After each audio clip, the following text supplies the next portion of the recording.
తో విజ్ఞానంతో మానవత్వంతో ఖచ్చితంగా ఈ యొక్క స్టేట్మెంట్ వాళ్ళు ఇవ్వాల్సినటువంటి అవసరం ఉంది. ఇప్పటిదాకా ఇవ్వలేదు, కనీసం ఇప్పుడైనా ఇస్తారని చెప్పేసి నేను ఆశిస్తున్నాను. రైట్, మళ్ళీ వస్తాం సార్ మీ దగ్గరికి. మనతో ఎక్కువ రవికుమార్ గారు జాయిన్ అయ్యారు, టీడీపీ శాసనసభ్యులు. రవికుమార్ గారు గుడ్ మార్నింగ్ అండి. గుడ్ మార్నింగ్ అండి. సో ఏంటి రవికుమార్ గారు, ఉద్దేశపూర్వకంగానే బోట్లను 3 ఒకదానికి ఒకటి కట్టేసి ప్రకాశం బ్యారేజ్ని ఢీకొట్టించారా? ప్యానెల్లో ఉన్నటువంటి పెద్దలకు అట్లానే ప్రేక్షకులకు మీకు అందరికి నమస్కారం. అయ్యుండొచ్చండి, ఎందుకంటే గడిచిన 5 సంవత్సరాల్లో ఒకసారి మనం పరిశీలన చేస్తే ఇప్పుడు పెద్దల వారు చెప్పినట్టుగా అనేక సంఘటనలు, ఏదో 1, 2 అని కాదు, అనేక సంఘటనలు వీటికి ఊతమిస్తా ఉన్నాయి. జగన్మోహన్ రెడ్డి గారి ప్రభుత్వం మొదటి నుంచి కూడా అమరావతి రాజధాని లేకుండా చేయాలి అనేటటువంటి ఒక కుట్ర మొదటి నుంచి సాగిస్తా ఉన్నారు, ఇప్పటికీ కొనసాగిస్తా ఉన్నారు. ఆ కుట్రలో భాగమే ఇది కూడా అయ్యుండొచ్చేమో అనేటటువంటి సందేహం రాష్ట్ర ప్రజలకు ఉంది. ఎందుకంటే నిన్న మనం ఈ వరదలనే తీసుకుందాం.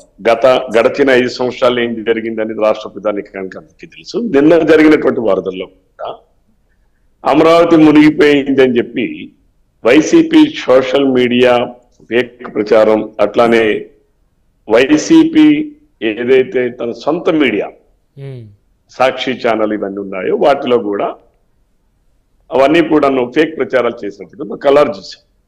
ఎందుకంటే గడిచిన వరదల్లో ఎక్కడా కూడా అమరావతిలో సచివాలయం పనిచేసింది, హైకోర్టు ఏదో 1 డే వర్షాల కారణంగా వరద ఆగింది, లేకపోతే అక్కడ జనజీవనం ఎక్కడా కూడా వరదల్లో ఉన్నామని ఎవరు ఇచ్చేయాలి.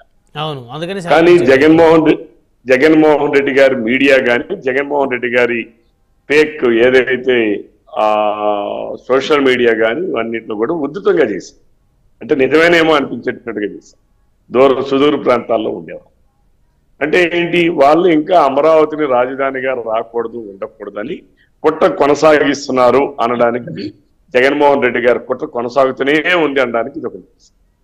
రెండో నిదర్శనం ఏంటంటే, చంద్రబాబు నాయుడు గారు పరిపాలన మీద బురద జల్లాలి, ప్రజల్లో ఒక వ్యతిరేక భావన రావాలి అనేటటువంటి కుట్రలో భాగంగానే వాళ్ళ సొంత మనుషులు ఎవరైతే తెలుగుదేశం పార్టీ కార్యాలయం మీద దాడులు చేశారు, ఎవరైతే నందిగం సురేష్ కావచ్చు, ఎమ్మెల్సీ ఆయన ఎవరది వారు కావచ్చు, అలాగే ఇతరులు కావచ్చు, వీళ్ళందరూ కూడా ఆ రోజు కూడా కుట్రలు చేశారు. తెలుగుదేశం పార్టీ కార్యాలయం మీద దాడులు, చంద్రబాబు నాయుడు గారి నివాసం మీద దాడుల్లో కూడా కుట్రలు జరిగాయి.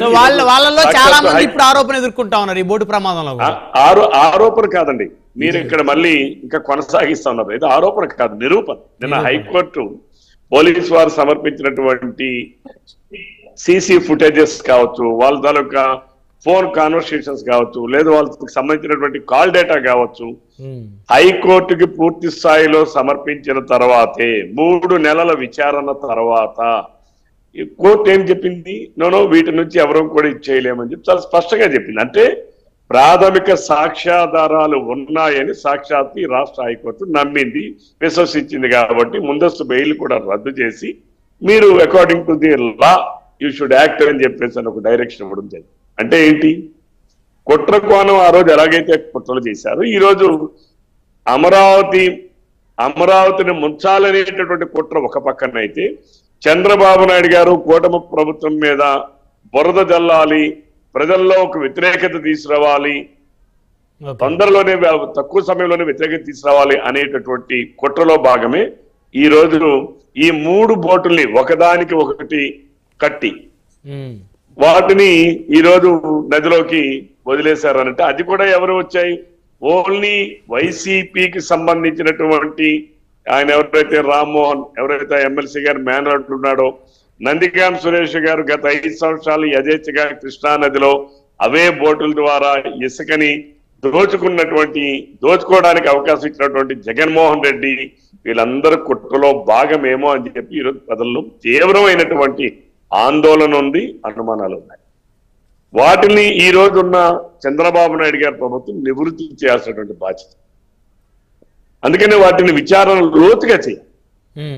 ఎందుకంటే ఇది ఇదే నందిగాం సురేష్ గారు గతంలో అమరావతిని ఇక్కడ రాజధానిగా డిక్లేర్ చేసిన తర్వాత ఆ రోజు వ్యవసాయ తోటలకు నిప్పంటించినటువంటి వ్యక్తిలో నందిగాం సురేష్ ఒకడు. అంటే ఆయన వెనక ఎవరు ఉన్నారా, ఉండి ప్రోత్సహించారా, లేకపోతే ఆయన వెనక ఎవరుంటాడు?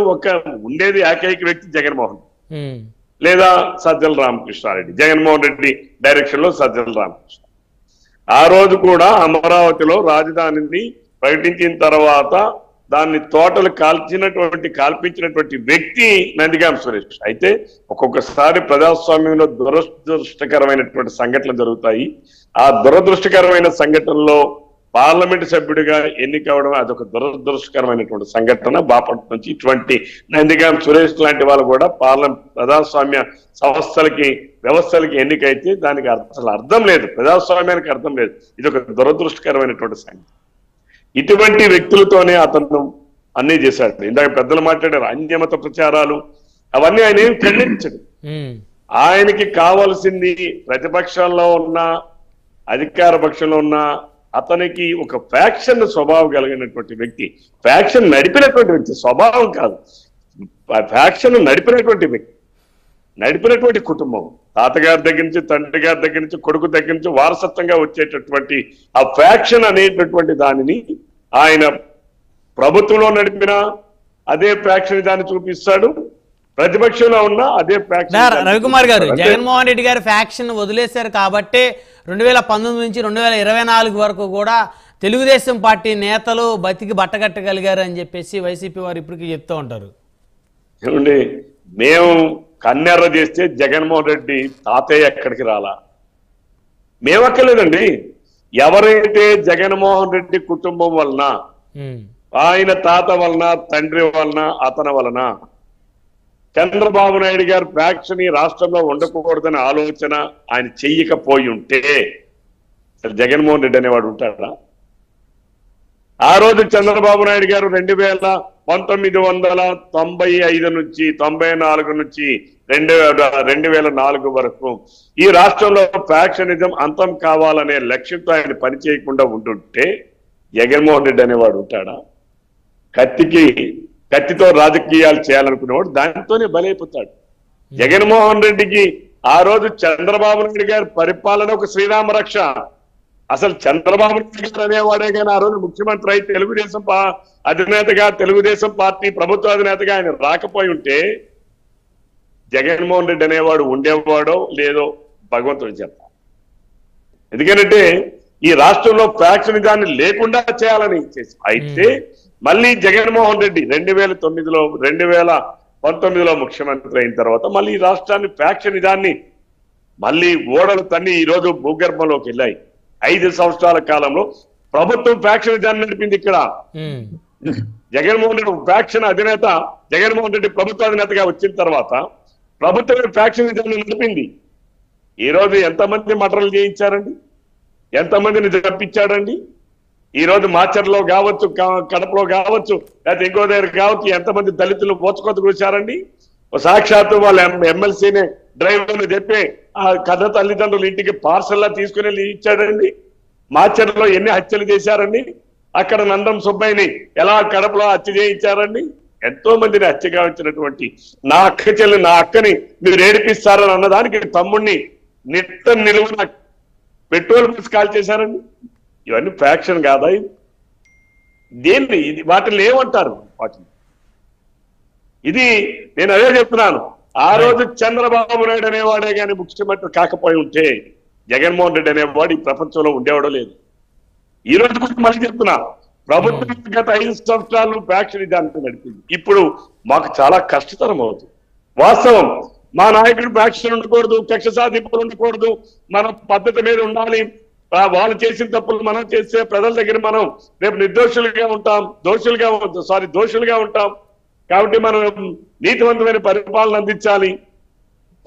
ఎక్కడా కూడాను కక్షలకి అవకాశం లేనటువంటి పరిపాలన అందించాలి అనేటటువంటిది మా నాయకుడు చెప్తా ఉంటే ఈవెన్ కింది స్థాయిలో ప్రజలు కూడా దాన్ని యాక్సెప్ట్ చేయడం లేదు. ఎందుకంటే వీళ్ళ ఫ్యాక్షనిజం గత 5 సంవత్సరాల్లో బాధితులు ఉంటారు కదా, 5 సంవత్సరాల బాధితులు ఎవరైతే ఉన్నారో వారి కోపం వస్తుంది. ఒక్క నిమిషం, అట్టడుగునున్న సామాన్యమైన ప్రధానికం వరకు తీసుకెళ్లారు. ప్రభుత్వమే ఫ్యాక్షనిజం చేసింది. కాబట్టి ఈ మాట నేను ఇప్పుడు మాట్లాడలేదు, పెద్దల నారాయణమూర్తి గారు ఉన్నారు, ఆ రోజుల్లో కూడా మాట్లాడాను. వాస్తవాన్ని మాట్లాడడానికి ఈ రోజు ఆ రోజున ఇది వాస్తవం. ప్రజలు ఫ్యాక్షనిజాన్ని తీసుకుని వెళ్ళారు కాబట్టి దాన్ని భరించలేకే ప్రజలు జగన్మోహన్ రెడ్డి మీద ఈ తీర్పిచ్చారు. ప్రతిపక్ష హోదా కూడా ఇవ్వలేదు. అంటే నువ్వు ప్రజాస్వామ్యానికి అరుడు కాదు, నువ్వు అనర్హుడు అని చెప్పి ప్రజలు విస్పష్టమైనటువంటి తీర్పిచ్చారు. ఈ రోజు కూడా ఏదైతే ప్రకాశం బ్యారేజ్ గేట్లోని గుద్దించడం ద్వారా వరదని ఎక్కువ చేసి ప్రజల్లో ఈ ప్రభుత్వాన్ని చులకన చేయాలనేటటువంటి కుట్ర జరిగింది ఏమో అని ఈ రోజు ప్రజల్లో నుంచి వస్తున్నటువంటి ఆందోళన. దీనికి తప్పనిసరిగా ప్రభుత్వం లోతైన విచారణ చెయ్యాలి. ఈ రోజు కూడా చూడండి, జగన్మోహన్ రెడ్డి గారు ఎక్కడైనా ఖండించారా? దేనికైనా ఏ రోజు ఒక మటర్ని ఖండించాడా? ఒక మానభంగాన్ని ఖండించాడా? ఒక చైల్డ్ మటర్లు కానీ మానభంగాలు కానీ ఖండించాడా? లేదు ఎవరైనా అసభ్యంగా మాట్లాడితే ఒక శాసనసభ్యులు ఎందుకలా మాట్లాడుతున్నావు అన్నాడా? గోడల మాధవ్ గారు మా గొడ్డలు తీసి చూపిస్తే ఏమో ఒక్క మాట మాట్లాడా? లేదు ఇంకొక మంత్రులు మాట్లాడుతూ ఉంటే ఒక మాట చూపించే, ఒక మాట అడిగాడా? మరి కాబట్టి ఇప్పుడు